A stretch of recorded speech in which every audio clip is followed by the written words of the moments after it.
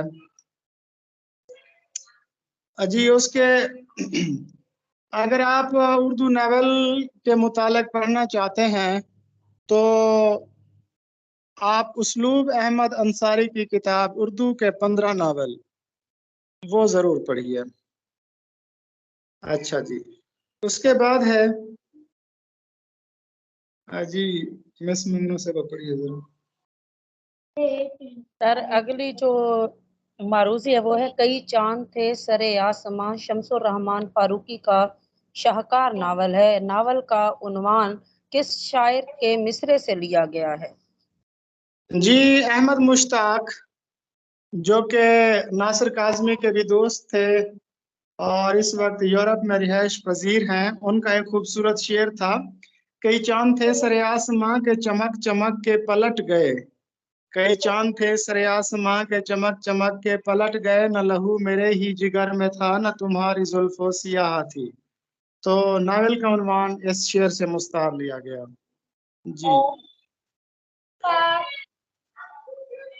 روشنائی کس کی تصنیف ہے؟ جی روشنائی جو ہے نا، یہ ہم نے اس کو ڈیٹیل سے پڑھ لیا تھا کہ یہ ترقی پسند تحریک کے روح سجاد ظہیر کی لکھی ہوئی کتاب ہے، اور اس میں ترقی پسند تحریک کی تاریخ اور تنقید ہے۔ جی نیکسٹ۔ معروف ناول نگار عبداللہ حسین کی وفات حسرت عبداللہ آیات حسین 2015۔ جی 14 اگست 1931 کو یہ پیدا ہوئے تھے راولپنڈی میں، اور پھر 4 جولائی 2015 کو لاہور میں ان کا انتقال ہوا تھا، 4 جولائی 2015۔ اور اگر ان کے ناول دیکھے جائیں تو ان کے 3 ناول ہیں، اداس نسلیں، باغ اور نادار لوگ، یہ ان کے 3 ناول ہیں، اور قید اور رات یہ ان کے 2 ناول ہیں، اور نشیب اور فریب یہ 2 ان کے افسانوی مجموعے ہیں۔ تو 3 ناول، 2 ناول اور 2 افسانوی مجموعے ہیں ان کے۔ انہوں نے اداس نسلیں کا انگریزی ترجمہ خود کیا تھا دا ویئری جنریشنز کے نام سے۔ جی نیکسٹ۔ روزگار فقیر علامہ اقبال کی کس نوعیت کی نگارشات کا مجموعہ ہے؟ جی روزگار فقیر اس کی 2 جلدیں ہیں، یہ فقیر سید وحید الدین کی یادداشتوں کا مجموعہ ہے جو انہوں نے اقبال کے ساتھ کی تھی۔ دوسرے لفظوں میں ہم کہہ سکتے ہیں کہ اقبال سے جب انہوں نے ملاقات کی تھی تو اقبال کے جو اقوال تھے ان کو اس میں بیان کیا ہے، یعنی ان کے ملفوظات کو بیان کیا گیا ہے۔ جی نیکسٹ۔ کلیات میرا جی کو کس نے مرتب کیا ہے؟ جی آپ سب کے علم میں ہے کہ میرا جی کی 6 تصانیف تھیں، ان 6 تصانیف کو الف بائی ترتیب سے ڈاکٹر جمیل جالبی نے 1988 میں مرتب کیا ہے۔ تو میرا جی کا جو کلیات ہے وہ میں نے پڑھا ہے، اس میں پہلے نظمیں ہیں، اس کے بعد پھر گیت ہیں، اس کے بعد پھر غزلیں ہیں، پھر ان کے تراجم دیے گئے ہیں۔ تو